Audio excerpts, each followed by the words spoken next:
Yeah, dude, I have so many books on exactly what you just said, how numerology is like the original language of the creator. Mm-hmm. Yeah, like everything has a numeric code intertwined into it, even down to like the smallest molecule has numerology and gematria intertwined into it. Yeah, bro. It's like some matrix shit when you really start thinking of it on a deep level like that, because it's like all of it's coded then number wise. It's like one of those topics that you really have to devote a lot of time to studying if you're going to get into it. You can't just like surface level it because if Yeah. you surface level it, there's so much that you miss. Mm-hmm. Yeah, Fact. bro. This whole medium book section right there is all on exactly what you just said, like numerology, the sacred design of the earth and shit. Bro, I got so many books on that, dude. It's not even funny. Yeah, bro. Yeah, I can't wait until I get like this pocket of time where I can just dedicate studying that side of things. Because once I start looking at that stuff, I start becoming passionate about it, and that's all I want to talk about. You know what I mean? So like, I can't separate it. You know what I mean? It's gonna just be full blown in my life. So, uh, It'd be cool if we had time when you come, since this time um you're coming near my area for the link up instead of where we were at last time we were on the link up. It'd be cool if we could swing by my crib, bro, and you could just check out the library and just pick up some fucking books that I have that catch your interest in my library. yeah, bro. I see a few of them right now that catch my interest over there. I got a lot of books, bro. I got some books, dude, that you can't even buy on the internet no more. Damn, damn. That's a You gotta gem. like you gotta like be gifted them or something. And if you do find them, they're like thousands of dollars. Yeah, you know who's got some sleeper books where you can't find them anywhere else except there is Etsy. Etsy, I don't know if you've ever messed with that app, but if you go on Etsy, they got some occult esoteric books in there, and they're a guap too, like hundreds of dollars per book. So Yeah, you put me on to that. Honestly, you put me on Etsy. I've never ordered one, but I've taken a look. There's some pretty extensive books on Etsy, bro. Like ancient yeah. freaking looking leather bound books that just look like they'll take you on a rabbit hole. He You said gotta that. That's so real. you gotta be on some type of extraterrestrial level way of thinking on some tree or on some shrooms to even read the books. Yeah. Let me just read this real quick before I start the intro off while everybody piles in. What's going on, everybody? What's going on?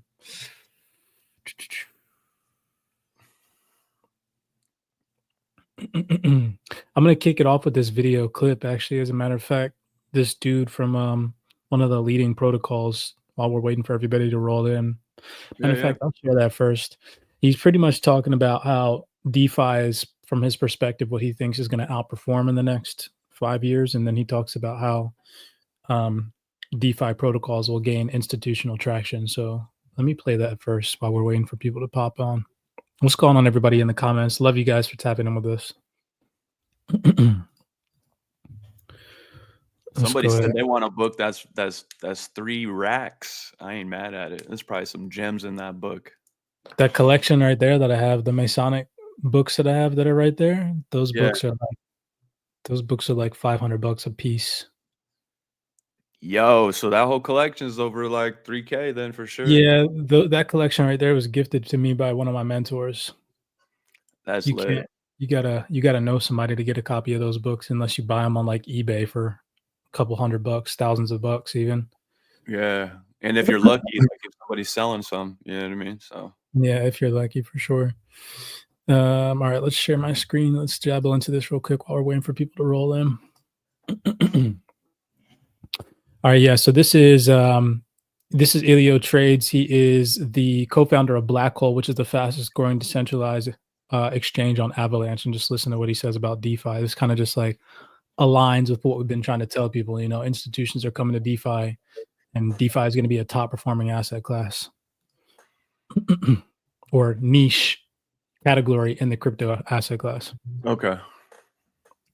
Building the stuff that they know is going to get much more expensive. So what do you think outperforms in the next 5 years? Like how are you playing? So, I mean, to me, every single law that you're hearing about being proposed, stablecoin legislation, DeFi regulation, change to the SEC, you have to think to yourself, what are the actual innovations within crypto that already have product market fit?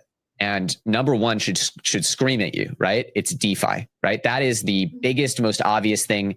That is a crypto native innovation that does not exist in the normal world. You can't do DeFi in TradFi. You just can't do it, right? DeFi itself, I think, has been undervalued because of the regulatory uncertainty. And so now that you're seeing the laws being passed around the Clarity Act, the Genius Act, the anti-CBDC bill, all of these laws scream to me Ethereum DeFi, right? And yes, every other L1 too, like Solana DeFi, all that stuff, but primarily Ethereum DeFi because it's the most trusted chain. And you're seeing the reason why these big institutions choose Ethereum over Solana. Now, to me, looking at that is enough of a world lens that for right now, I think you're going to see, and it has been the case, I've been screaming about this for the last few months, DeFi is going to reprice because it's now going to have the total addressable market get way bigger, right? The addressable market for a DeFi protocol now includes every traditional market because they want to put every market on chain. So in theory, DeFi itself is, when you look out 10 years, could be 10 times bigger, could be 100 times bigger. It could be a lot bigger, right? And so that's where I get really excited. I think DeFi is one obvious place. Stablecoins. Yeah, go ahead. I didn't know if you wanted to unpack that, bro. He said a lot of good, juicy stuff. Man, he said a lot of good, juicy stuff there. And I'm almost thinking now, like, because I haven't seen it yet, but I wouldn't be surprised if we do see it. But once they tokenize stocks, as opposed to, you know, going on your Robinhood account or Fidelity account, and you just have your account there and there's your stocks. But once they tokenize it, now you're able to use that liquidity for possibly a liquidity pool in DeFi, right? Or even, you know, just lending it out and borrowing against that money as well. Like, yo, sure. Massive. Sure. What do you do when I get to this portion of the call today? That's exactly what the elites have been doing. They don't freaking sell their assets. They freaking lend them out, borrow cash against them, and repeat the cycle. That's what they've been doing. And they've been doing it. They've been doing it in traditional markets with stocks and real estate and art. And now DeFi and crypto is about to make it all so much easier. So much easier. So much easier. Dang. From a wallet, straight from a wallet. No intermediaries, no central organizations, none of that, bro. Just straight up from a wallet in the comfort of their own multi-million-dollar mansion, chilling, swapping it right there on their phone. And I wonder what wallet that's going to be, huh? The ones that are institutional grade ready and built for both retail and institutions. And we know which ones those are. Yeah, that's facts, dude. WebAuth. WebAuth wallet. All right, listen to this dude. The last clip I want to play.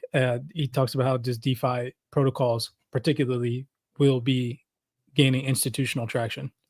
Returns to the market. That's where you get the sort of beloved altcoin season where all kinds of stuff starts popping off.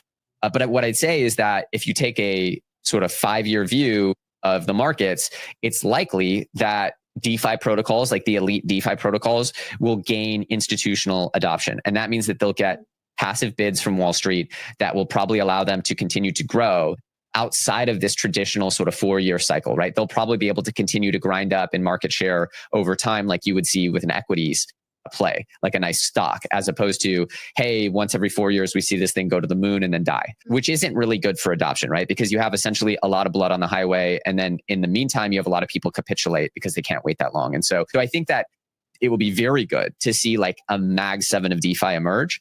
But I also think that you'd be foolish to ignore the fact that all the other categories, memes, AI, gaming, NFT, all that stuff is coming with it, right? And there will be seasons for those, and it'll be harder than in the past, but those seasons will come for sure. Yeah, exciting times, and we have kind of right. So, you know, just interesting perspectives from people that are building out leading protocols in this space. This guy stems from one of the leading protocols on Avalanche. So just hearing some perspectives from industry leading experts that mirror mine and Aqua's in this space.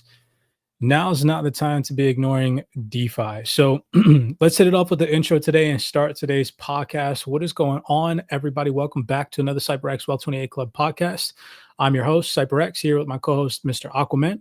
Today, we're going to be diving into some groundbreaking developments in the DeFi ecosystem, particularly focusing on XRP and XPR developments, and also, some Metallicus ecosystem developments surrounding Hbar, so on and so forth. We'll get to that.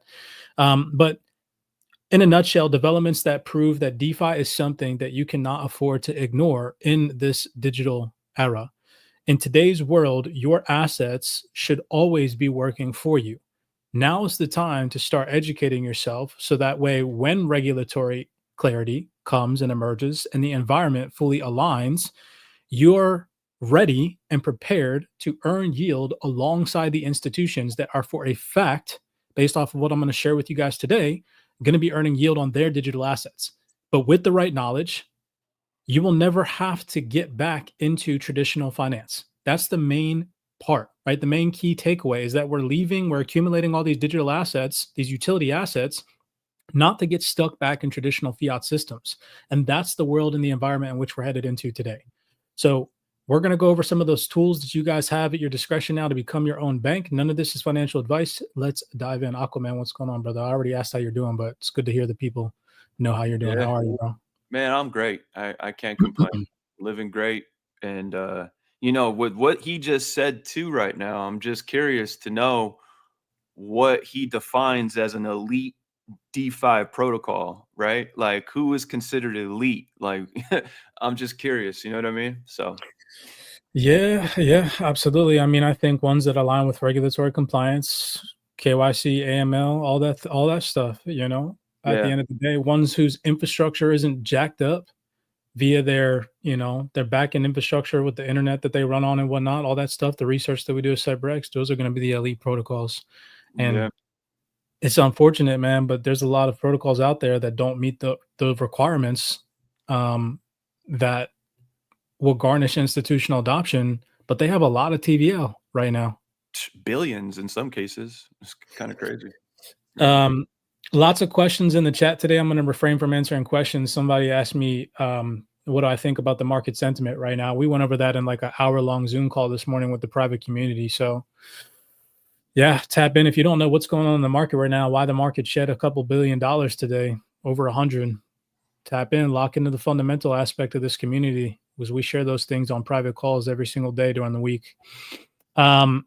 So yeah, let's dive in. I want to get over to some of the groundbreaking fundamentals that we have to share today. And we're going to talk about some milestones that have been reached on the loan protocol this week that are substantial in terms of TVL. Bro, first off, is your Twitter doing this? My Twitter continuously unfollows people automatically, and then I'll follow them. Like, I guarantee if I go over to your X account right now, it says that I don't follow you, and I'll follow you, and then it'll just unfollow. I don't know why. Yeah. So it's telling you it does the same thing. But like, if you click on it, like the actual profile, you're actually following it. But for whatever reason, there's like a glitch where it says, "Hey, follow back," for whatever reason. But yeah, it's been like I doing can that see to me right for a here. minute. It's recommended me. See, look, it just changed. You saw that live? Yeah, literally, it just changed. I was gonna say, because I know I follow Sean. He's on the call right now, and it just said follow back, and I'm like, what the heck? And I noticed that multiple times. Anyways, off topic. So in this post, I said here, this is the future. All of your assets should be working for you. Understand now is going to set you free and your future self up for success and abundance. So understanding these things that I listed on this post is what's going to set yourself up in your future family bloodline for success. However, if you choose to ignore your education now because you're lazy or fearful, then you risk being left behind. Lending, borrowing, staking, liquid staking, running a node, running a subnet, liquidity providing, yield farming, real world assets, vaults, fractional ownership, 24/7, 365, instant finality, and in some cases on certain blockchains, feeless, compliant, and regulated. These terms should be at the top of your priority list, and the doors of wealth, if they are, will open up for you in your family bloodline, right? And I actually reposted one of Sean's posts here where he talks about how he utilized lending to pay a personal expense, right? And so I don't want you guys to think that I'm just making this up. No, financial institutions are telling you guys that you need to enhance your digital literacy. This is not just a perspective that I'm trying to promptly promote to everybody because I woke up out of bed and I'm like, oh my gosh, you guys should enhance your digital literacy. Take this from a bank, right? So in this post, I said here, if you're still ignoring the shift to digital finance, just know that banks are not. Here's a doc with the Iowa Bankers Association openly telling people understanding how to navigate digital tools securely and effectively is essential. By enhancing your digital literacy, you can build a strong, adaptable financial foundation for 2025 and beyond. They're warning you because it's optional. They're warning you because everything is going digital, and those who fail to adapt will be left behind, right? So it's optional whether or not you progress in your education or you just ignore it and think that DeFi is a scam. Check this document out. These are tips provided by the Iowa Bankers Association, and here it says, as technology transforms the financial landscape, digital financial literacy is more important than ever. With more consumers using digital tools such as mobile banking apps, digital wallets, and online payment systems, understanding how to navigate these platforms securely and effectively is essential. So this isn't some perspective from some random influencer on the internet. This is coming directly from the Iowa Bankers Association. Down here, it mentions the digital world offers unique opportunities for managing your money, but it also requires a proactive approach to ensure that you're staying secure and making smart choices. By enhancing your digital financial literacy, you can build a strong, adaptable financial foundation for 2025 and beyond. Right? So I don't know if you had anything to say on that, Aqua. You're muted. No, I'm actually looking for this this share that was shared with me, because when you had mentioned like the digital apps and all that stuff, Metallicus got basically nominated for like 2 different awards when it comes to like just, this new, Web3 tech that they're giving to these credit unions to start testing out. So clearly they're testing it out because they're literally a strong candidate to win 2 different awards in 2 different categories.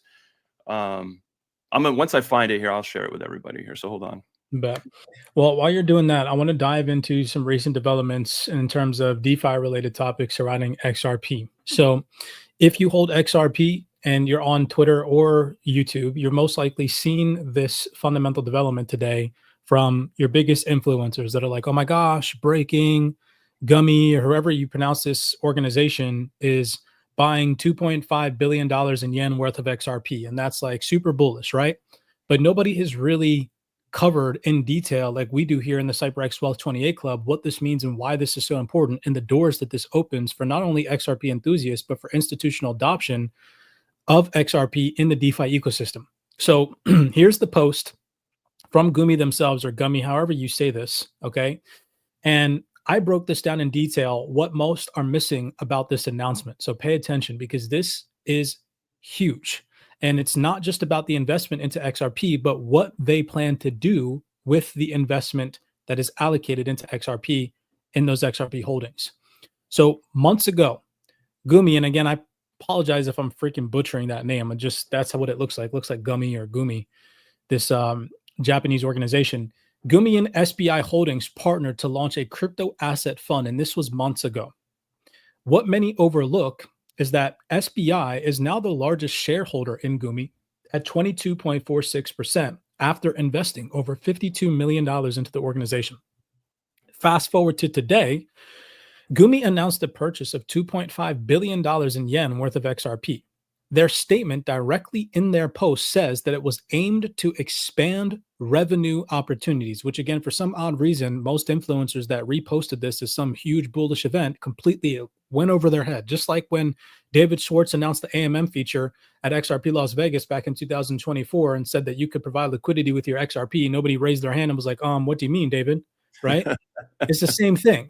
This stuff just flies over the XRP army's head because they're not used to DeFi. But this is a huge statement. This lines up perfectly with SBI's broader strategy. Well, what is SBI's broader strategy? It says right here, their partnership that was announced months ago revealed internal trials that outperformed simply holding Bitcoin by using DeFi-style methods like staking, DeFi income generation, and rebalancing digital asset positions. So when you connect the dots, it is clear that this partnership and this announcement is not random. Think about it. Over the last year, for the first time ever, we have been looking at XRP DeFi capabilities coming online: lending, borrowing, yield farming, and liquid staking. When you connect the dots, it sure looks like XRP will be one of the assets that they put to work inside this fund. We keep warning people that institutional money needs yield. They will 110% participate in DeFi strategies, and they will 110% use XRP in these strategies. This cannot be ignored. It's time to learn DeFi. And so here in this post, you can see from articles from months ago, it says the Japanese mobile entertainment provider Gumi established a strategic partnership with other Japanese firms, including SBI Holdings. Through the issuing of additional shares with the value of 52 million, SBI Holdings will increase its position in the firm to 22.46% and become the largest shareholder. Then here it says, Gumi will jointly establish a crypto asset fund with SBI Holdings to manage listed digital assets, leveraging their combined expertise in blockchain and finance, according to a Wednesday filing on the Tokyo Stock Exchange. Then down at the bottom of this post, it says, management will be held by a new limited liability company in Tokyo, with SBI Holdings, a 51% stake in Gumi's blockchain subsidiary, GC Labs, owning 49%. Gumi said the decision follows a successful internal trial that outperformed Bitcoin price movements using strategies such as staking, DeFi income generation, and rebalancing. And it aims to eventually expand the fund for retail investors. So it's literally telling you guys that retail investors are going to be able to participate in these strategies as well. Then in Gumi's announcement, if you look at the specific highlights in their announcement from today, what does it say? Our company has resolved to purchase $2.5 billion in yen worth of XRP as part of a growth strategy for the blockchain business, which I already just read a little tiny article on. Through contributing to the expansion of the XRP ecosystem, which we know the DeFi ecosystem in the XRPL is relatively mute, pretty much non-existent, less than $100 million, which plays an important role in the internal remittance and liquidity network strategy promoted by SBI Holdings, then underline that says, we aim to expand revenue opportunities in that business. Revenue opportunities, right? That is yield generation, earning revenue, turning idle assets, bro. Yeah, there's no other way to, that is the way. There's not one other influencer or person that covers XRP on the internet that reposted this announcement today that broke it down for you guys like this. Yeah, this is a hell of a breakdown. So moving on, because people will be like, oh, institutions are not going to use DeFi. Well, check this out. In this post, just to prove you guys that this is happening, and it's happening with organizations that have already announced yield generation strategies on XRP, institutions are not just entering crypto, they're optimizing it for yield. Galaxy in 2025 integrated with Fireblocks, unlocking staking access for 2,000 plus financial institutions. Let that sink in. These institutional clients can now stake directly from Fireblocks without ever moving assets off the platform, tapping into Galaxy's validator network, trading and lending infrastructure. So here, this is the announcement. This collaboration allows institutions to participate in secure, scalable staking while exploring advanced strategies that tap into Galaxy's integrated trading and lending solutions, transforming passive staking into a capital-efficient, reward-generating strategy. Then if we come over to the official announcement on their LinkedIn profile and we look at who's on the announcement, it says, we're excited to announce our integration with Fireblocks, unlocking Galaxy's institutional staking platform to 2,000 plus financial institutions. Clients can now stake digital assets directly from Fireblocks vaults without moving assets off platform. This marks our third custodial integration of 2025, following partnerships with both Zoidia Custody and BitGo. And I want to highlight the name BitGo right there, because what happened in the middle of 2025 with BitGo and Vivo Power? Well, if we go back in time, Vivo Power and BitGo announced a partnership. Says right here, BitGo, the leading infrastructure provider of digital asset solutions, and Vivo Power, a publicly traded company that recently announced a transition to an XRP-focused treasury and decentralized finance solutions company, announced a strategic partnership. And then if we go over to what Vivo Power announced, June 10th, 2025, Vivo Power and Flare launching the definitive strategic partnership to deploy $100 million in XRP for institutional yield, right? This is happening at a very rapid pace, and it might not seem like it now because price action clearly does not reflect these bullish fundamentals. But if you are not using the time right now to study DeFi, that when price action really does mature and come into fruition with all these high-end Moonboy price action targets on how to maintain positions in your digital assets and earn yield on your assets, you risk selling for fiat and getting stuck back in the traditional system. Yeah. Facts, dude. Facts. It's crazy how you full circled this, bro. You're always full circling stuff though. So I got a memory of an elephant, bro. I'm not gonna lie. It's a gift and a curse. Last but not least on the XRP headline, right? Because this just dropped today, just to go on and solidify that this is happening in real time. This is from August 29, 2025. Flare expands institutional adoption as Everything Blockchain Inc. joins XRP-Fi standard for treasury yield. So here's yet another organization as of today announcing an accumulation plan for XRP to generate yield with their XRP. So think about it. You got all these retail traders that are like, oh my gosh, I'm going to sell my XRP when it's a high price at some point in time in the future. But then inversely, you have all these organizations and large institutions that are like, we ain't going to sell our XRP. And instead, we're just going to accumulate a yield treasury strategy and earn yield on our XRP in the future.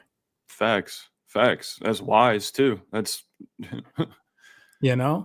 So here this reads, Flare, the layer 1 blockchain for data and interoperability, announced today that the Everything Blockchain Inc., a U.S. listed public company, has entered into a memorandum of understanding to adopt Flare's institutional grade XRP-Fi framework for its digital asset treasury. The agreement makes EBZT one of the first U.S. public companies to deploy XRP in a compliant yield-bearing structure, joining NASDAQ-listed Vivo Power International PLC, which committed $100 million in XRP to Flare's ecosystem earlier this year. Together, these moves demonstrate XRP-Fi's growing momentum as the emerging institutional standard for corporate treasury yield. Then down here at the bottom, it says, for EBZT, the decision reflects a shift in how public companies approach blockchain participation. EBZT aims to show how XRP can serve as a compliant, yield-bearing asset rather than a passive holding asset. Arthur Rosenberg, CEO of Everything Blockchain Inc., says this is about unlocking true financial utility of digital assets like XRP. So hold on. So this guy's saying this is what's going to unlock the true utility of XRP, yet prior to this recent development and everything that's been happening in the XRP community, why does the XRP army still think that XRP's primary utility is cross-border remittances and payments? Exactly. That's a really good point. Really, really great point. And we've actually been pointing that out for over a year now, that it's always been DeFi. DeFi is the true utility. So yeah, talk that talk, bro. Talk that talk. We'll be called crazy, but I'm telling you right now, once you see that TVL increase in the DeFi ecosystem on the XRPL, we will see high prices on XRP, and it will not be because XRP is being utilized for cross-border remittances or to solve some liquidity crisis or whatever the heck people are speculating on. It'll literally just be because all the dormant XRP that was sitting in centralized exchanges in years prior is unlocked and being actively utilized in the DeFi ecosystem. Yeah. So not that it's not complicated. It's pretty easy, actually. You understand the mechanics behind it. Yeah. So I just wanted to share that because these are all ongoing developments that just prove that now is the time to start learning about DeFi and the XRP community. Most people are ignoring it because you have influencers that are like, oh, DeFi is still a scam. It's still unstable. It's not realistic. XRP can't be staked, blah, blah, blah, blah, blah, all this stuff. Ignore them and just do the research, right? That's all that you guys should be doing and focusing on right now. You don't have to deploy your XRP into DeFi to learn about it. You just need to read documents and watch videos. That's it. Right. So that's my spiel in terms of XRP, right? Now coming over here, this was a really great post from Paul Gray, right? Shout out to Paul Gray. Sometimes he taps into these podcasts. If you're listening, Paul, this was such a great post where he said, imagine having the financial freedom to instantly open a line of credit using your digital asset holdings as collateral. No forms, no approvals, no drama. Instantly get USDC in your wallet using Hbar, XRP, BTC, or ETH holdings. That is the power of loan protocol. Literally. Quite literally. Yeah, this post was absolutely powerful considering Loan Protocol's recent milestone reaching $50 million in TVL. This is massive. This is massive because I remember when it was only like 5 to 8 million only, and now that it's 50 million is mind blowing. Bro, I'm gonna be completely honest, and this is peanuts compared to what's coming. Yeah, yeah, you're absolutely right about that too. Absolutely. So I don't want you guys to take into consideration what myself and Aqua are saying. We always like to just show you guys people with credentials that have validity in this space that actually stem from organizations that work directly with institutions. This is a panel discussion from a month ago, has 62 freaking views, people. And I guarantee you, honest to God, because when the researchers sent this video in the CyberX Discord, it had like 12 views. Yeah. So the 62 views on this video are probably all from people in the CyberX community. I'm just going to go outright and say that. Yeah, most likely. But this is Max Boonin. He's from this organization, PVO or PVO1. If you guys don't know what this organization is, PVO1. Long story short, PVO1 is building the next generation platform for debt capital markets. PVO is the first regulated on-chain debt marketplace, which allows institutional investors and issuers to access the primary and secondary bond market in a transparent and efficient manner. So they're a regulated entity, right? So listen here to what he has to say, considering what Paul Gray said about pretty much lending out your digital assets and the freedom to do so, opening up a line of credit, using your digital asset holdings as collateral. Okay. Because here he goes on to talk about how utilizing your crypto as collateral is quite important. And it will be emphasized in the future more and more as we progress in this digital asset transformation. Take a second here and listen to what he says. And kind of how the discussions were at that point. Work now? Yes, all right. A quick presentation. My name is Max Bonen. I am at a small tokenization startup called PVO1. And before that, I was at B2C2, one of the main dealers in crypto. As Nicolas said, we issued a few bonds on-chain directly with B2C2, and we are working on a new one that is secured by crypto collateral. When we say issuing on-chain, it means that you send your stable coin into a smart contract, you get minted a token, as you do for any other DeFi platforms, and then the token that you get is a bond, so you can transfer it permissionless, and at the end of the time, the duration of the bond, you go back to the smart contract and you get your interest plus your principal back. It's very simple, the economics of a bond, except that it's on chain with your MetaMask wallet, etc., etc. I think what's important here is two things. One, we want to do another one which has crypto collateral. So when we talk about unlocking collateral, I think it goes in both directions. The first one is that there's lots of unused collateral in crypto that you want to be able to use to raise capital. The dealers, such as Keyrock as well, they're very fond of that because they have typically excess crypto collateral and needs for stablecoin or fiat funding, especially in times of high market activity. So the ability to use crypto collateral to raise funding from within crypto or outside of crypto, that is quite important. I think there's a big trend there that crypto is going to be used more and more as collateral, is going to be more widely accepted. I think the Trump administration just signed some executive order a week ago saying that they're going to force the two federal lenders to accept crypto for mortgages. We'll see what the details are there, but it's going in that direction for sure. So that's one thing. So you guys heard this gentleman here that works directly with financial institutions say that, you know, crypto as collateral is extremely important. It's going to be used more and more. Aqua, what's your perspective on the future and lending and borrowing with crypto? Like, do you see a future where people, say, for example, the younger population, especially those that are investing in crypto now, go and take out a traditional loan from a bank to buy a house or to buy some expensive ticket item, or do they lend out their crypto on a platform like Loan Protocol to buy an expensive ticket item? Yeah, I eventually see, you know, all loans being tokenized and being on the Loan Protocol or other borrowing and lending protocols that are, you know, compliant, aligned with BSA compliance and, you know, all that jazz. But yeah, I eventually see student loans, auto loans, credit card loans, HELOC loans, every type of loan possible will be tokenized, and it will be in that, that lending and borrowing category. And that's why we've heard so many people, you've even played a couple videos of people saying that lending and borrowing is where all the liquidity is really, really at. Like that's where it all lies, right? Even bigger than trading.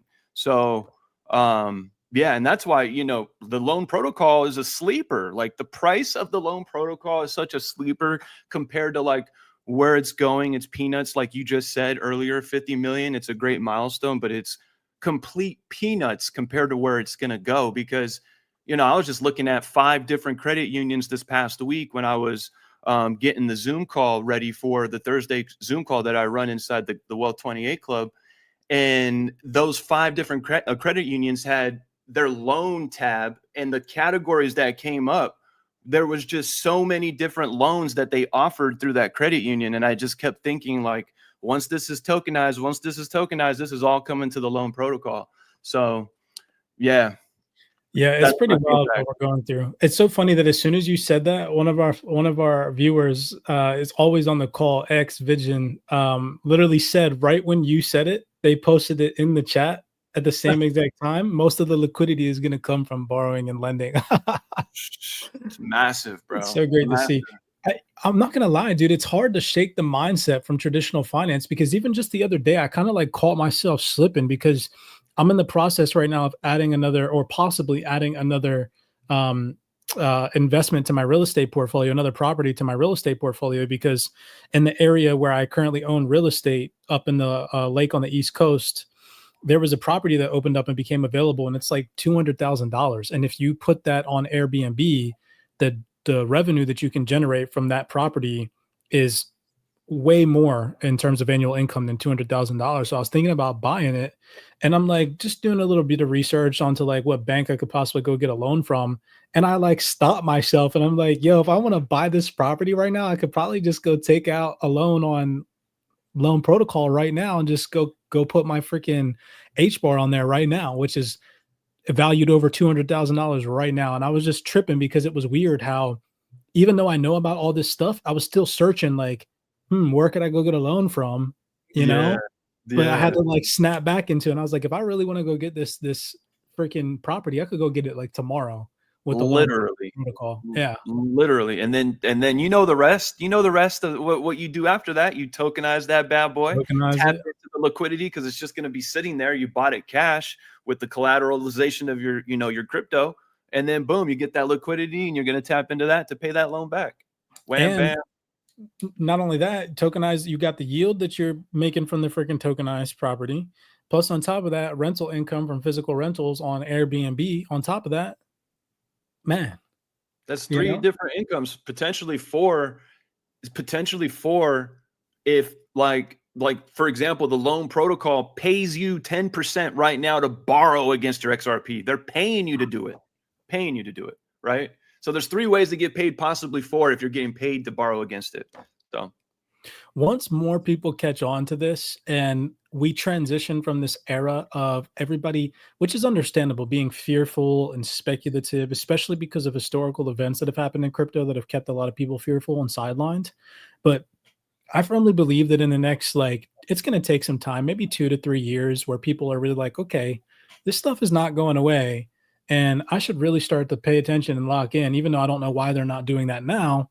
That's besides me. But once we really get past that mindset of being fearful as a population, this is going to take the F off. Like I'll give you another example. Dude, my little brother the other day bought a car.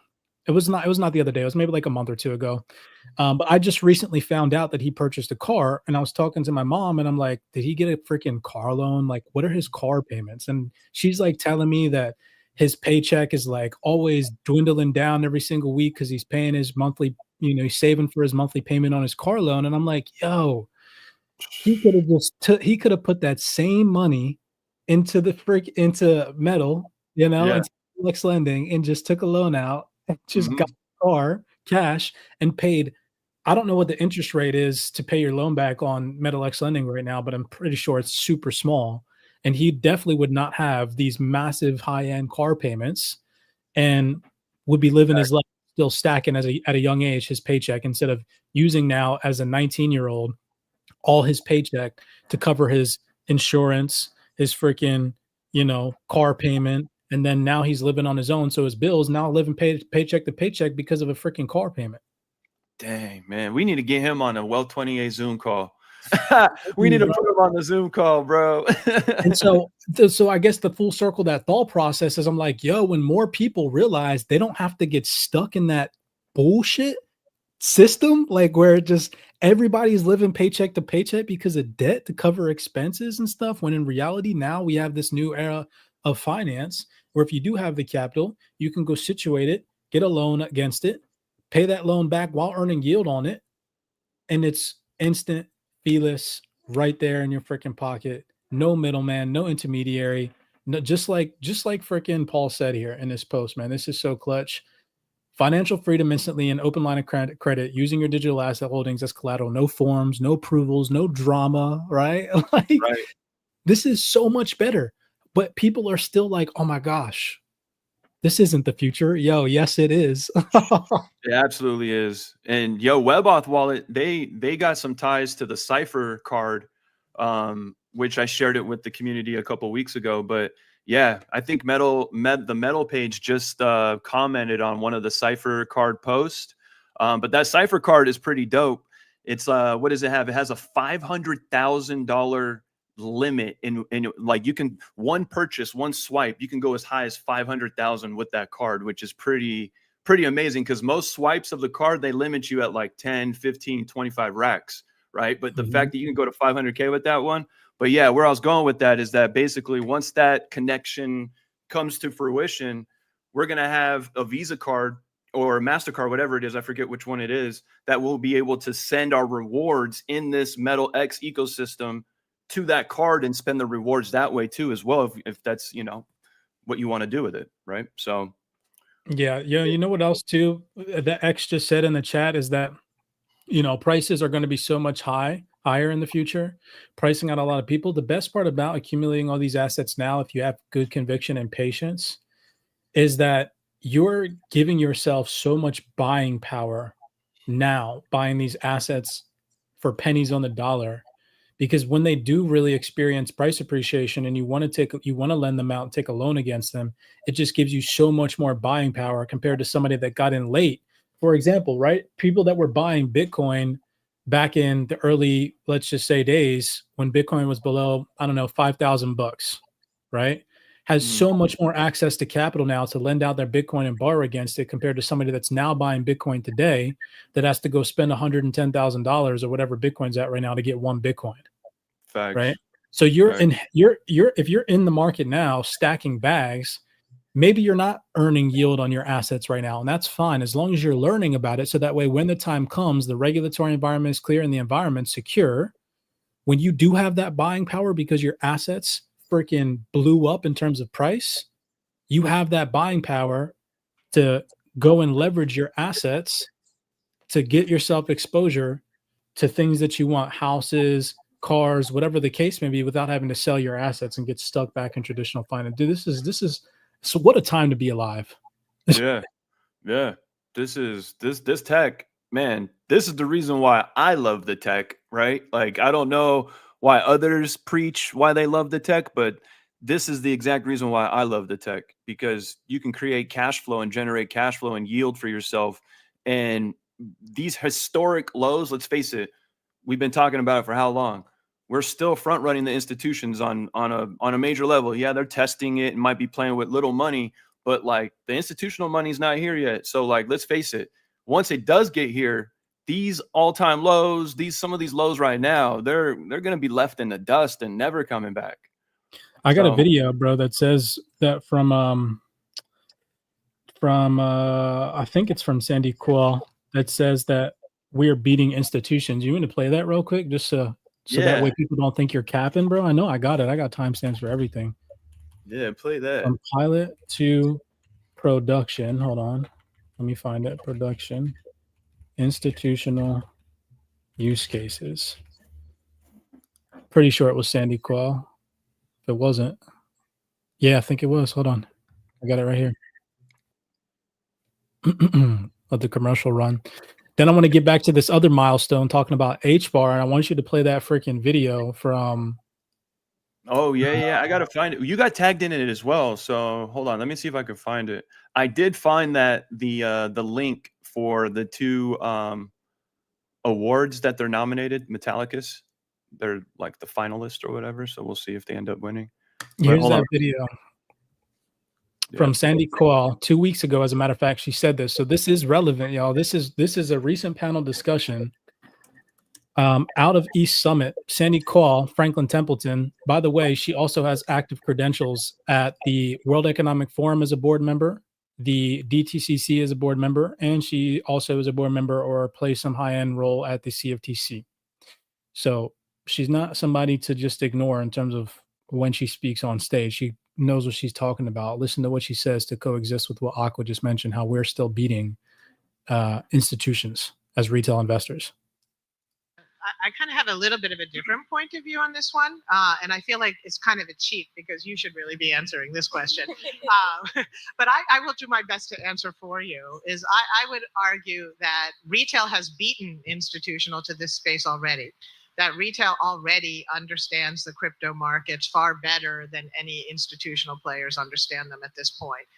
And that the capabilities and the functionality that the institutional financial services markets are going to need to develop are all coming now from the retail side. The gamification, the social interaction, the inclusion of short form video as forms of instruction, the ability to take actions on one's own that equate to what institutional players can do today, the ability to transfer assets peer to peer. These are all activities that retail are used to, and they operate with day to day in their everyday life. It's our institutional industry and it's our institutional rails that have kept us from keeping up with that level of innovation. We're gonna agree. Yo, I appreciate that shout out. She was basically giving us a shout out and everybody here who participates as well. So literally, bro, how does it feel if you're not one of the retail influencers that's just always filling people's head with the bullshit dopamine price predictions? Then you are part of the crowd in which she's talking about. You are beating institutions. You're paying attention to the right information. You're learning about digital wallets. You're learning about crypto. You're learning about blockchain. You're learning about embedded finance and wallets and this and that. And you're not focused on the immediate price appreciation. You're focused on the long term. You are beating institutions. So pat yourself on the freaking back. Right? Facts. That's a powerful statement, bro. Yeah. Considering where we're at. Yeah. When we got freaking milestones like this being reached. Shout out to all those Hbar holders that flooded loan this week. Yo, what is the TVL2, by the way, right now? I haven't checked it today. I got to go check this real quick because the last time we checked. 2.3 million. Yeah, 2.3. Yes. Oh, shit. 2.3 million Hbar being put to work right now on Loan Protocol in 2 days, 48 hours after launch. Man. Numbers. So in terms of an annual rate, let's just do this in terms of the total. So if 2.3 million, let me mute you real quick because I don't know why we're echoing. It's weird. So 2.3 plus 5%. So right now, this pool in and within itself is making $115,000 in yield per year. $115,000 in passive income per year. So think about this in the future where you got all these bullish Moonboy prices in your head, okay? And let's say Hbar, you have enough and your portfolio goes to $2.3 million yourself in the future. Well, if this API, because it does fluctuate, it's not locked in at 5%, but I think that 5% is a pretty stable APY considering that Litecoin on this platform has been paying way over 5% for freaking months on end. I don't think I've ever seen the Litecoin API drop below 5%. Right now it's trading at 21%. So let's just say in the future, you got an onset of people that want to sell their $2.3 million portfolio in Hbar for fiat, or you got the smart people that go and that just put their $2.3 million in this lending pool on Loan Protocol, and they make $110,000, $115,000 in passive income per freaking year. And if they need that $2.3 million, they can just borrow against it.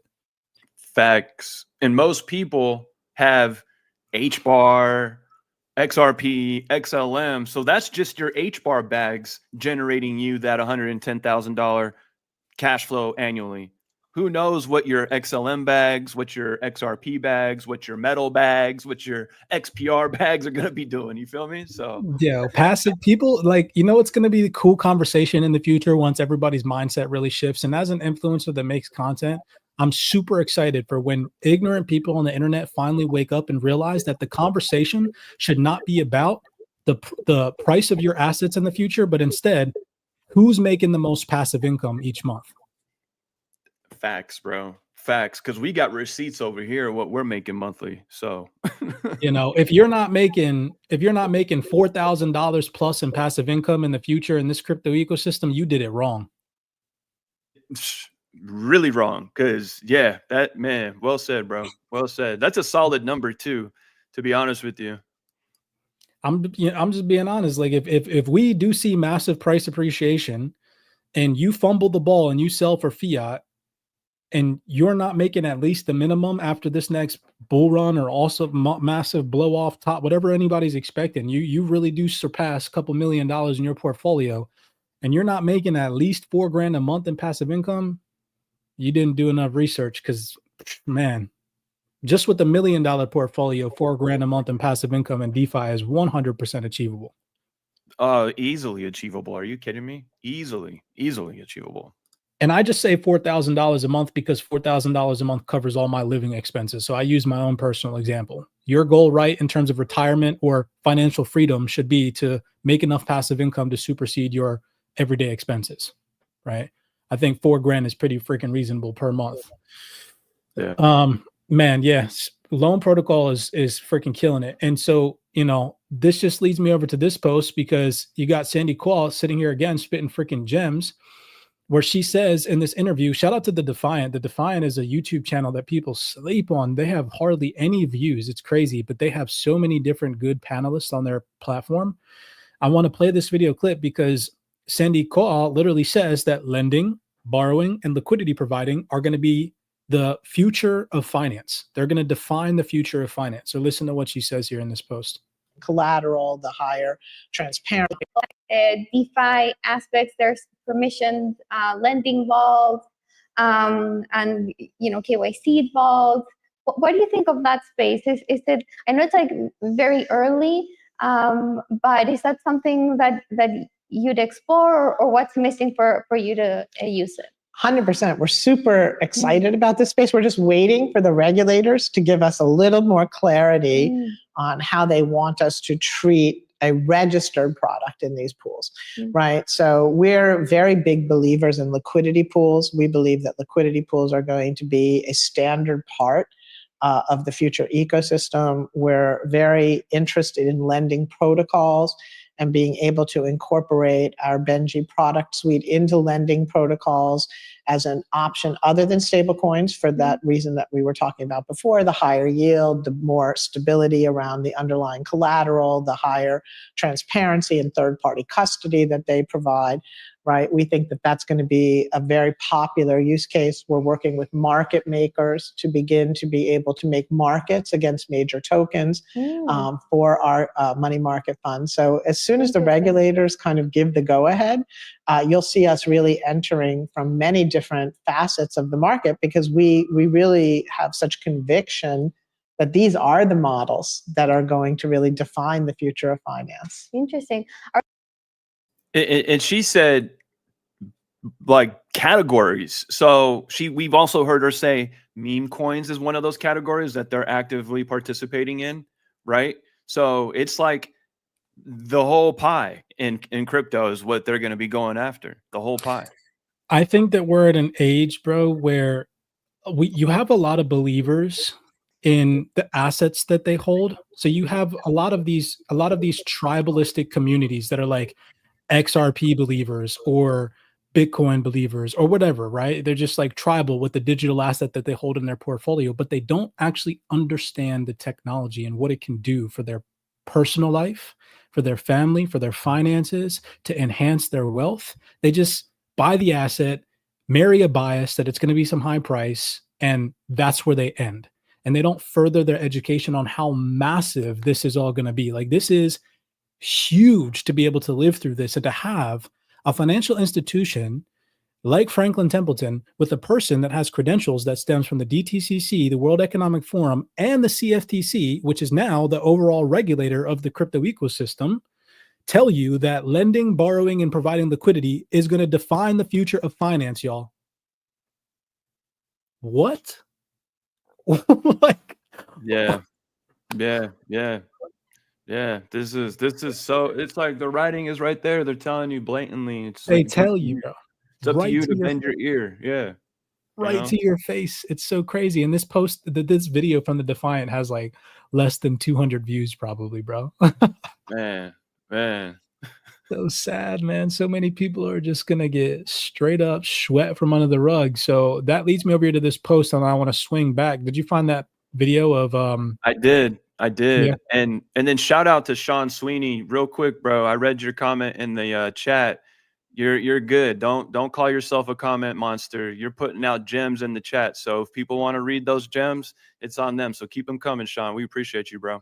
Straight up X, anybody that's commenting on our live streams, love you guys for coming in and tapping with us. Because honest to God, you know, regardless if you're in the private CyberX 1228 club or the community at large, you're gonna be the type of people that are like, yo, I was listening to these dudes back in 2025 and they were talking about lending and borrowing, and I tapped in and followed through with my education. Now 2030, after price appreciation, I'm not sitting in fiat bags, and if I want to buy a house, I know how, because I can go out and take a loan out on my digital assets and I have to sell back into fiat, get my house, tokenize that shit, all because I heard some two dudes with dreadlocks and tattoos say it back in 2025.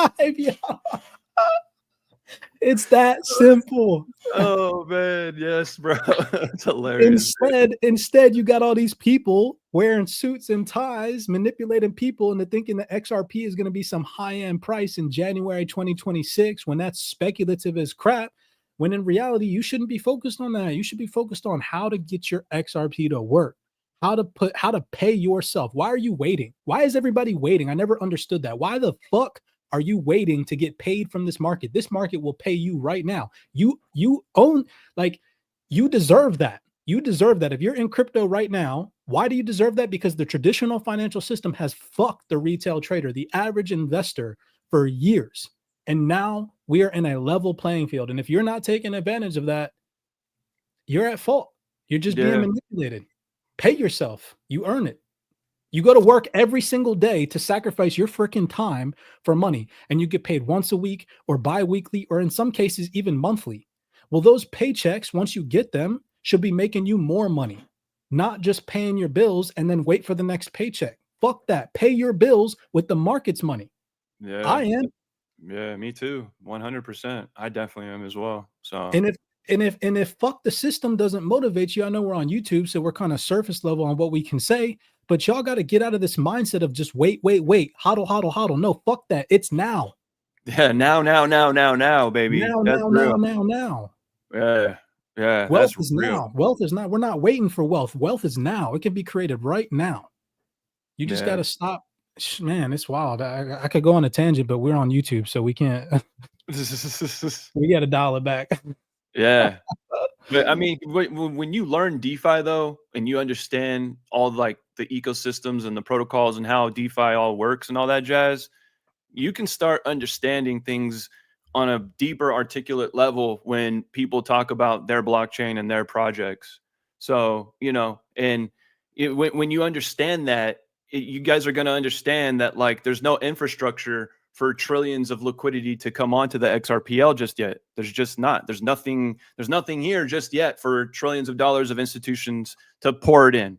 But will there be? Yeah, absolutely. Is it going to be like next year? Well, I mean, I don't know, unless they're like Speedy Gonzalez, the dev team, and maybe they've been hiding something from the masses of what they've been building behind the scenes. But, you know, they still got to build it out too. You know what I mean? And you won't know that unless you're studying this side of the fence, DeFi, right? And yeah, so that's what I have to say about that. I think this platform speaks volume. MetalX lending on loan protocol. People are always like, especially in the XRP army, well, I don't want to come over here and risk my XRP for 0.68% APY. Understandable, right? But that is not the point. That is not the point. If you're thinking in terms of how much yield you can earn on your assets, you're not thinking of the power in which DeFi is giving you and putting in the palm of your hands as a retail investor. So to cap on that, and then to situate this post and show you guys that it coexists with people who have valid credentials in this space, like this gentleman here that works directly with financial institutions, telling you all, now's the time to start to learn how not to get stuck back in fiat. It's important to have this route, DeFi, to not have to get stuck back in fiat. I'll play that clip in just 1 second. I said here to you guys, people who keep saying that the yield is too small are missing the point. It's not about chasing crazy yields. It's about adopting the same wealth strategy that the elites have used for decades, using your assets as collateral instead of selling them. And now as retail investors, we can do this with a mobile phone and an internet connection, if you know how. Stocks, for example. Wealthy investors don't sell their Apple, their Tesla, or their Amazon stock when they need cash. They instead use security-backed loans, also called margin loans, or portfolio credit lines. They pledge their stock portfolio as collateral and they borrow cash at low interest rates. This way, they keep ownership of the stock and enjoy dividends and capture long-term growth while still having liquidity. In terms of real estate, ask any high net worth individual. High net worth families don't usually sell property to cover expenses. They leverage home equity lines of credit or HELOCs or collateralized real estate loans. Their real estate keeps appreciating while they borrow against it to fund new ventures, pay for luxury items, or reinvest elsewhere. And other assets like arts and bonds, etc. Even in art collectibles, rare wines, or private businesses can all be used as collateral for loans through private banks that have never been accessible through retail trading. The principle stays the same. Never sell your appreciating assets, just borrow against them. You see, all these retail influencers that have high following counts on the internet have manipulated all you to sell your assets, when in reality, the elites are not thinking about how they can sell their crypto. They're thinking about how they're going to utilize it to continue to expand their freaking wealth, just like they have in traditional finance. And so many people are going to get effed because they're following people that are effing with their brain juices because of price appreciation. I'm telling you guys, you got it in the documents right here. You got these documents from banks. Look at this. If you guys are new to the call, I shared this at the beginning of the call. This is literally from the Iowa Bankers Association telling you all to enhance your digital literacy. Digital tools such as mobile banking apps, digital wallets, online payment systems, understanding how to navigate these platforms securely and effectively is essential. You can't make this stuff up. But again, because people, they're so focused on waiting for some high price to make money, they're ignoring this shift. Back to this post I said here, the big idea.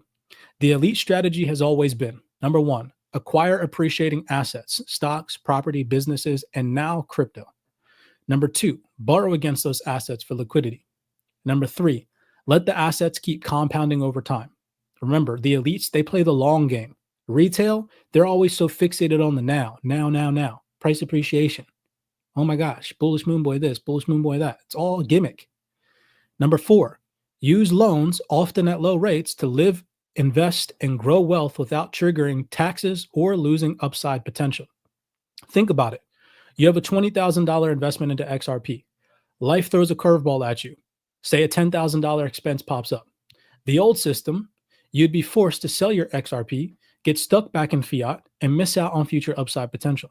But the new system allows you to borrow against your XRP, get the cash that you need, and still keep your XRP working for you. The small yield that you earn is just extra collateral. The real power is staying in Web3, keeping your assets intact, and never going broke by being forced to sell. This is how true wealth is built, not by flipping your assets for freaking fiat. You're not a freaking day trader, like. Yeah. Right?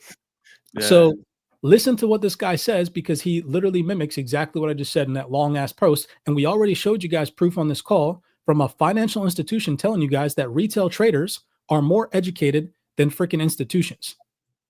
Okay. Think about that. Think about how powerful that is. Listen to what this guy says. That you could take your stablecoin of the exchange, could do some other stuff with it, And then tokenized money market funds and T-bill products came into the market, yet increasing what we can do with our crypto. So now you can earn yield on your stable coins. But at the end of the day, that's pretty limited. I mean, first of all, there are always short-term overnight deposits, typically for 1 day. What if I want to lock in 2-year T-bill rates? I can't really do that. And that's just the very beginning. Like having access to fixed income risk-free products is the very beginning. So it's really important that we don't have to go back to the fiat system in order to invest in financial assets. And I think that enabling the tokenization of stocks is a great step in that direction. Now, what I think You literally just heard him say, a guy who works directly with financial institutions, say it's super important that we don't have to go back into the fiat system. And what did Aqua say at the beginning of this call? He's like, Aqua was like, I wonder when they tokenize stocks, are they going to be lending out their stocks and borrowing against them? Absolutely, bro. Yeah, that was the proof right there. Yeah. Taking a pause right there because we got some people in the comments that are like, where can we find you guys? How can we join the club? If you guys are interested in taking your knowledge curve a step further and you want to tap in and lock in with us in the CyberX community, head over to cyberxtrading.com. Again, sometimes paid mentorship programs aren't for people. Why? Because you might not have the capital to keep up with the monthly fee that we require in order to access the content. So if that's the case, we provide hundreds of material and hours worth of free content on our YouTube and our X profiles, both myself and Aqua. So if you guys want the free stuff, head over to YouTube, find us on YouTube. If not, YouTube doesn't float your boat, follow us on X. If you want to take it a step further and you want to lock in the CyberX 1228 Club, you want to go through our comprehensive DeFi university, you want to see how we are risking our hard-earned assets to earn and generate yield on protocols that exist in the now. You want to see us take the risk and learn from our mistakes instead of risking your own digital assets, head over to cyberxtrading.com, lock in with the Wealth 28 Club.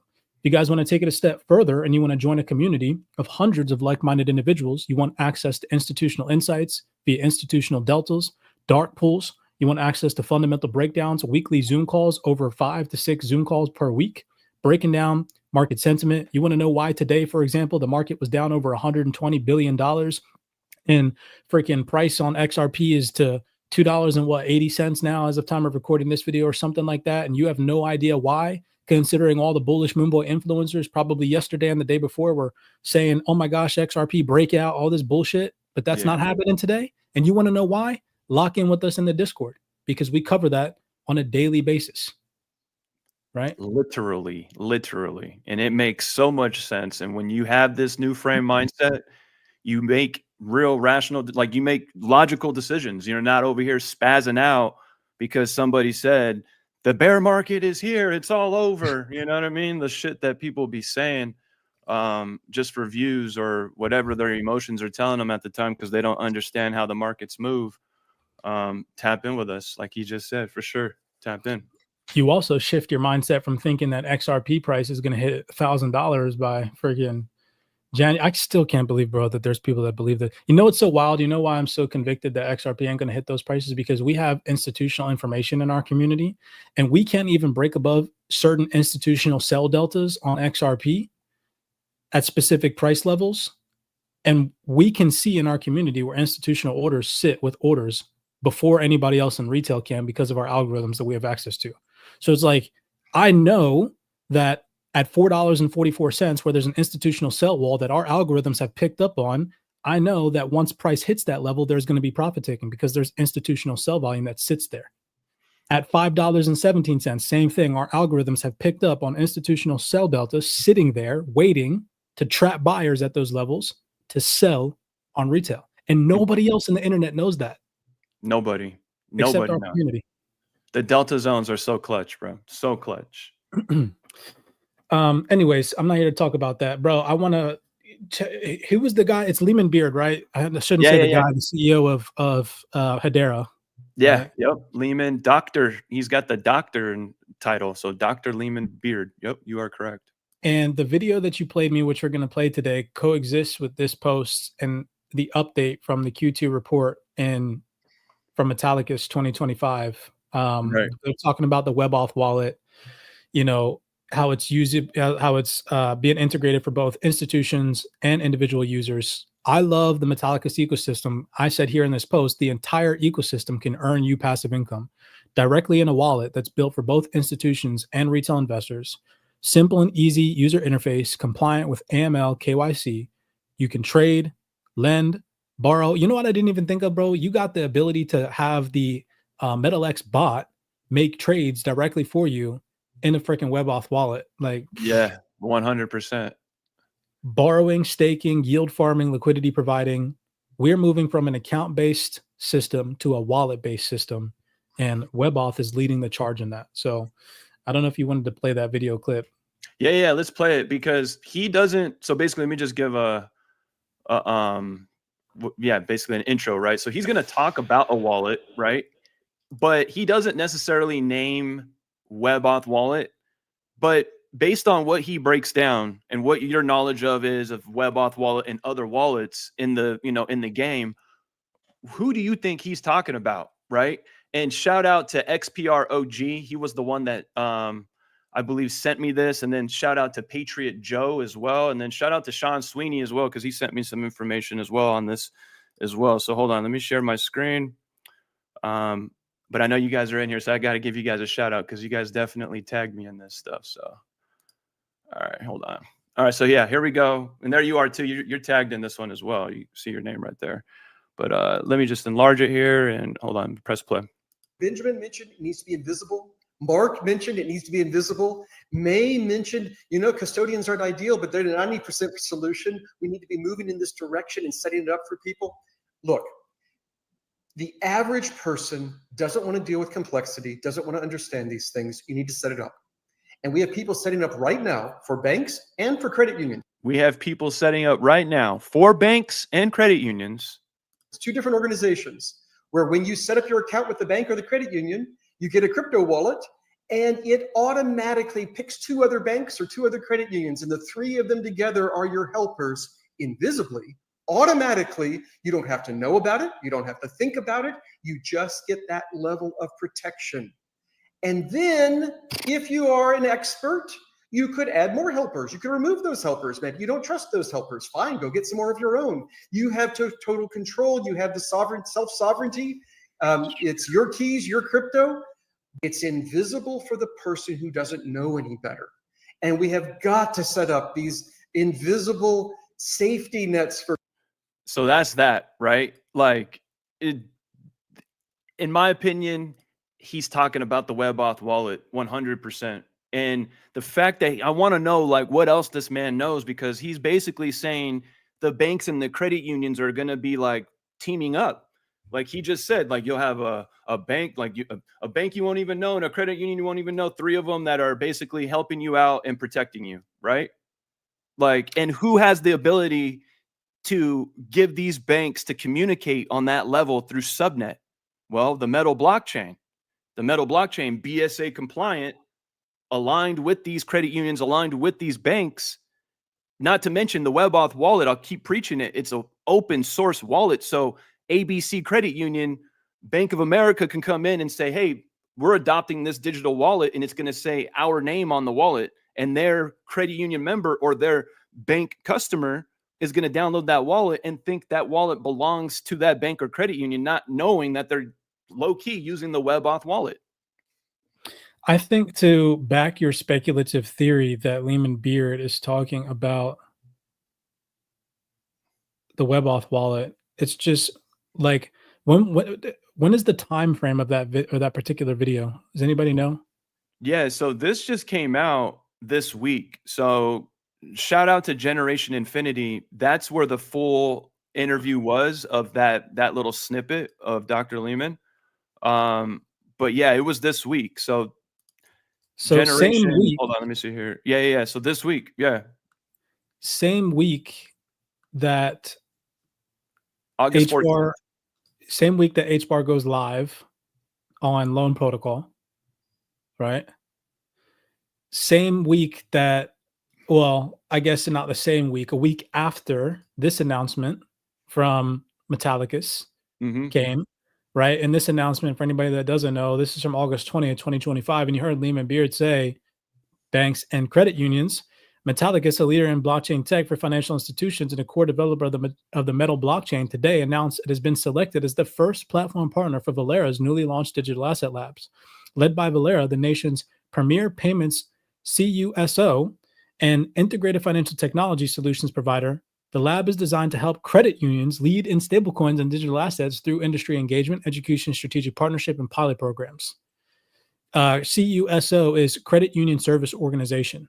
So, I mean, what did Sean say? The only other wallet I think he could be talking about is the bank social wallet, as they went live with Secure and the Direct Alliance. Possibly. It's speculation, right, that we're throwing in the mix that he could be talking about WebAuth. But regardless of who he is talking about, WebAuth at a minimum meets the requirements that he was 100% it does, talking bro. about. 100, yeah, 100%. I don't know much about the bank social wallet. I know it has like Hbar, the Hedera chain is like connected to that wallet somehow. But like, other than that, I don't know what that consists of and how that would work on that side of the fence. So Yeah, I'm ignorant on the BSL ecosystem as well. I stopped paying attention to that a while ago. Once all that drama happened, it just kind of didn't sit well in my stomach, honestly. So it didn't sit well with me either, bro. I had to ditch it low key. So yeah. I wanted to let that breathe as well. Yeah, so last post that I want to play for you guys, just to solidify and full circle all of this, is this gentleman again here from PVO1 that works directly with institutions, mentioned that they are in the process of working with a hedge fund who wants to lend crypto and borrow against it as collateral. So I want you all to hear this last statement, thinking of everything that we showed you guys today. If you came into this call late, we started off the call. As a matter of fact, I'm going to full circle back to that before we jump off, because nobody on crypto Twitter that covers XRP covered this breaking fundamental today the way that we did, where we had the announcement from Gummy pronounce an acquisition of $2.5 billion in yen worth of XRP as part of their strategy to grow their blockchain business. And we broke down in detail how this XRP and this DeFi strategy in correlation with SBI holdings is likely going to be utilized for yield generation. Nobody else covered it that way. And I just wanted to show you guys how mind manipulated people are, because you would think, right, as much hype as this announcement is getting from the XRP army, that it would cause some type of price appreciation, right? Wrong. Yeah. Wrong. Yeah. Why? Yeah. Because the XRP that's acquired, if it is acquired right now, it's not active in DeFi. It's just purchased and then it just sits dormant, does nothing. But when this $2.5 billion worth of XRP is utilized in DeFi, then the rocket boosters will come on. Facts. That's major facts, bro. And that's why it's important to understand these things. When you understand the mechanics behind what these announcements are and why they're important and what they plan to do with these digital assets, that's when it becomes important. Not when you're expecting price appreciation, which is aimless and never comes into fruition, because the people that are touting these price appreciation don't actually understand the mechanics behind what creates demand for the said digital assets. And right now, a lot of demand in said digital assets, especially like Ethereum, sitting in the number 2 spot, is because it holds that position in DeFi, with TVL sitting in the billions. Yeah. Those paying attention, those price predictions and shit is scary. Cause like I heard somebody on their live talking about, all right, let me change my price prediction, and people were bending their ear like that is such a crazy thing to just be following along with. That is lethal. I think that's one way to get flushed out of crypto. It's the biggest cancer in the space right now, bro. The biggest cancer in crypto right now. I mean, people that know for likes and views are coming on their social media platforms and acting like they got a crystal ball. Yeah, bro. It blows my mind. It blows my mind. It's setting people up with the wrong expectations, and they're not thinking properly, and having the correct game plan. Like everyone's game plan is so like it's like they found crypto and then they took all these like archaic old ways of doing things and then like try to like put them in crypto and make themselves sound smart. Like we should hodl and we need to, take profits and sell at this price point. And it's like, bro, that shit's so ass backwards, bro. Like you are not helping people by repeating this shit, bro. Like you're not. Like They're making everybody think that they're day traders, but they're not. You know how many people have no idea how to exit their market and reposition back in at a discount because they're never going to know when that's going to be? They're just going to Never. speculate on it. They don't understand fundamentals, bro. So many people are going to get wrecked this next cycle. It's so sad. We're here trying to help. That's all I'm saying. Boy, you can lead a horse to water. You can't make them drink it. So let's listen to this guy here say that hedge funds are going to be the ones who want to lend crypto and borrow against it. So you can just hear verbal confirmation that they are wanting to do this. Okay. Take a second here and listen. Next to the classic blue chip crypto, right? BTC, ETH, whatnot. Do you think it's stocks? Do you think it's real estate? Do you think, well, what type of assets do you feel like will, unlock the most, or should we start with as an industry? I have an example. At my company, we're working on a deal where a well-known hedge fund wants to lend fiat into the crypto ecosystem, and they're potentially happy to receive crypto collateral, but it needs to be structured in a certain way because they can't actually really touch the Bitcoins in a normal wallet. It's not in their mandate. What they're looking to do is to receive one of the Bitcoin ETFs. So they're comfortable with the economic characteristics of the assets, whether it goes up and down, whether there's a chance like jump to default or something like that. But it's a question of, again, kind of like access, but the other way around. We tend to talk of access for, how does the little guy have access to those products? It's also a question of the institutions. How can we give them access to that type of stuff? So Bitcoin as an asset for collateral is actually, widely accepted in terms of its underlying characteristics. The question is the specific format doesn't always work. So in that case, it's kind of like the other way around.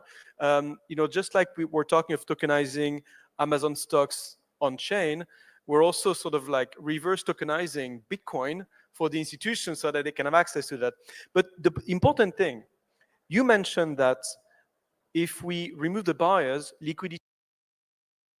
So I'll pause it there, right? He just confirmed that they're working with a hedge fund that wants to lend out cash to borrow crypto against it, which just goes to full circle pretty much everything that we shared in today's video breakdown, that these institutions are for a fact going to participate in DeFi. It's just a matter of what, like Sandy Claw said, regulation. And once that's clear, the floodgates are going to freaking open. And just like Vision said on today's call in the comments, a lot of people are going to get priced out thinking that we're in this 4-year market cycle still, where everything that happened prior to institutions getting involved in crypto is going to continue to happen now after the institutions are in, right?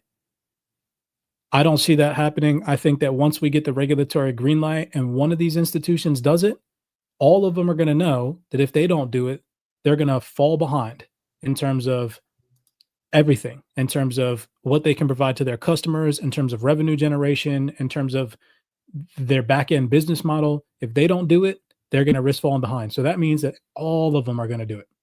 All of them are going to do it. And it's going to take time. It's not just going to happen when the flip of a switch overnight. And it's going to seem gradual, but then it will be sudden. And we are on that turning point where now is the time to start to lock in and focus on your education and not all the bullcrap that these influencers are touting out to you guys that you're going to survive because of price appreciation, and that's it. It's going to take strategy.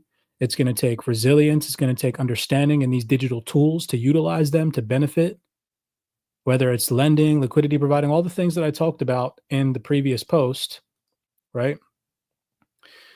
That's what you should be learning. Okay. So anyways, that's my spiel today. I'll full circle back to this post. Last but not least, this was the Gummy announcement today where they mentioned a purchase of $2.5 billion worth of yen in XRP. And so I broke this down in detail. There's not one other person on the internet that broke it down the way that we did here in this community in the Wealth 28 Club. So what most are missing about this announcement? Months ago, Gummy and SBI Holdings partnered to launch a crypto asset fund. What many overlook is that SBI is now the largest shareholder in Gummy, 22.46% after investing over $52 million. Fast forward to today. Gummy announced the purchase of $2.5 billion in yen worth of XRP. Their statement directly in their post says that they're aimed to expand revenue opportunities. This lines up perfectly with SBI's broader strategy.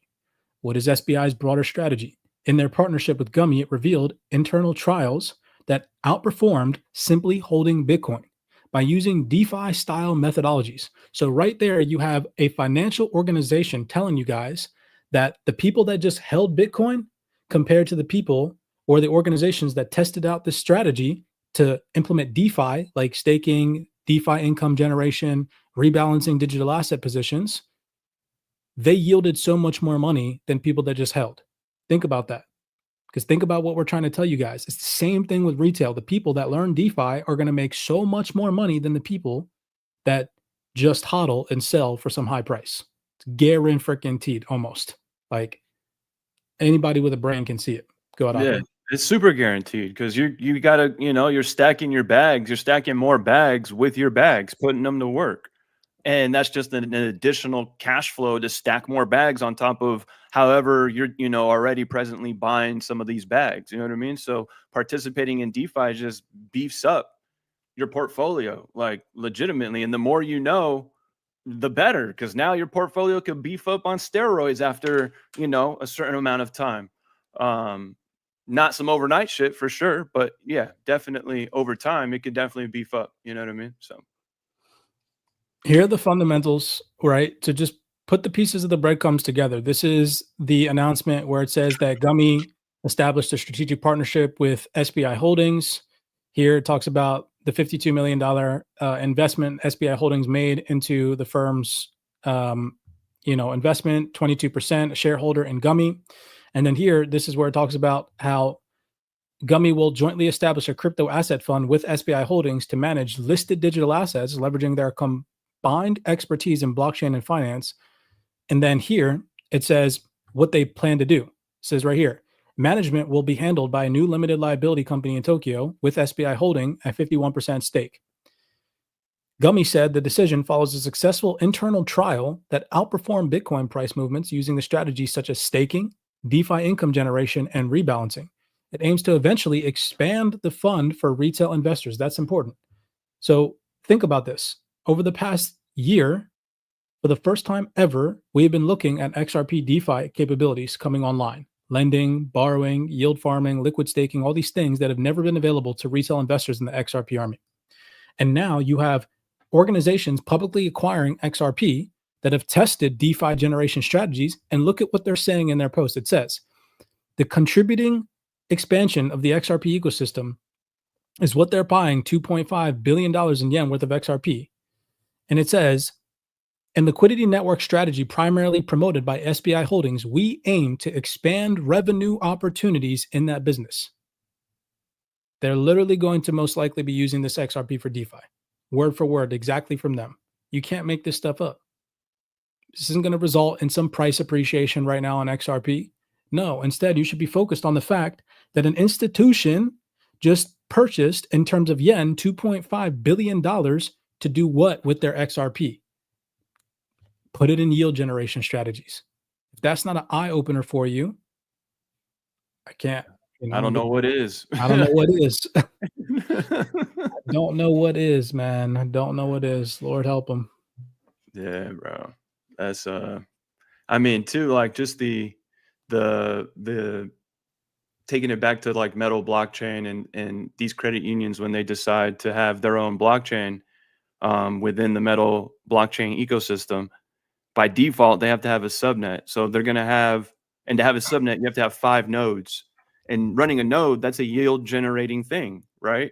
So think about it that from that aspect as well too. It's like it's in this credit union's almost benefit to have their own blockchain in so many different ways, because having their own blockchain is now going to yield them a stream of income as well, because they have to have, again, 5 nodes, and each node has to be a minimum of 2,000 metal.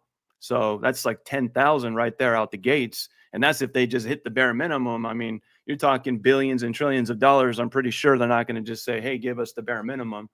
It's going to be probably some massive number, like you see now with Metallicus having their nodes. They got 800,000. They got like 10 different nodes with 800,000 metal in each of them.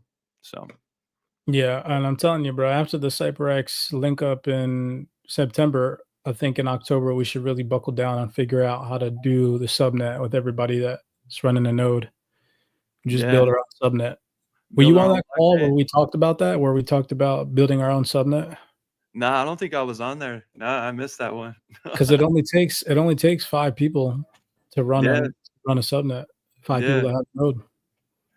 Man, yeah, we're gonna have to take that convo offline for sure. Yeah, I think that's definitely in the near future. So 2,000 listeners in today's call. Really do appreciate you guys for tapping in with us. As always, can't stress enough. Now's the time to educate yourself. If the paid offering that we guys have for you to chime in with us in our community in the Wealth 28 Club and the Discord is not fit for you. A lot of people are always like, oh, you guys do all this pays the blah, blah, whatever. We have so much free content for you guys to analyze. It's not even funny. Come over here to the CyberX trading website, tap in. You guys can click directly on the website here, and you can follow the YouTube link is directly up there. And on the YouTube, if you guys want free information on yield generation, all the opportunities that you now have, click on the playlist tab. And if you come right down here, there's a playlist that's publicly available for you guys that has over 60 videos in it titled Yield. And you guys can click on it and you can watch all that content for free. And it's probably hundreds of hours of content in regards to yield generation. You can also just watch the videos on the CyberX YouTube, where we have past podcasts. We have a whole bunch of informational video breakdowns, research, detailed, thorough information, no hopium price predictions, or none of that bullcrap. You come over here to Mr. Aquaman's YouTube. He is constantly dropping gem after gem after gem, right? So come over here. You guys can follow Mr. Aquaman's YouTube for free. Whole bunch of free related content. If you guys, again, don't want to tap into the Wealth 28 Club, you guys can also find myself over on X. Come over here. You can see my X profile is at @CDomanicore.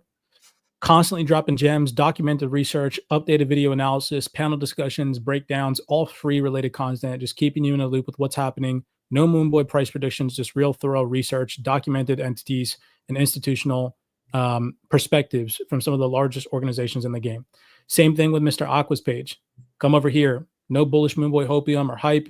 He's constantly giving you guys updates in the Metallicus ecosystem with what's going on in DeFi, all things related to DeFi and Web3, right? Then if you guys do want to take it a step further and you want to lock in with us in the private community, head over to cyberxtrading.com. You got the Wealth 28 Club. You got the Discord, a storehouse of information, knowledge, and things that will just take your level of information, the way that you view these markets, to an unprecedented level of awareness, right? Now is not the time to be sitting there idle on your education, thinking that you're just going to gather all the information that you need from YouTube and Twitter. That's not how reality works. And if you want to take it a step further, I personally suggest locking in with us, because you're not going to get any of that hopium, that crap. You're going to get people with market experience.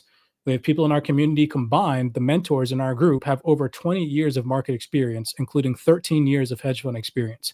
You cannot find that in any other community on the internet right now. So with that being said, blessings to you guys. Aqua, that's all that I have for the people today. If you have anything to say it now. If not, man, blessings to you, bro. Yeah. Not much love to everybody, as I always say. Yeah, I'm good. See you guys next Friday. Yeah, that's all I got for you guys. Everybody, peace, love, and blessings. Be prosperous over the weekend. Be productive. Don't be sitting idle. And I'll see you guys in the next podcast, man. Aqua, as always. Later, brother. All right, peace. Bro.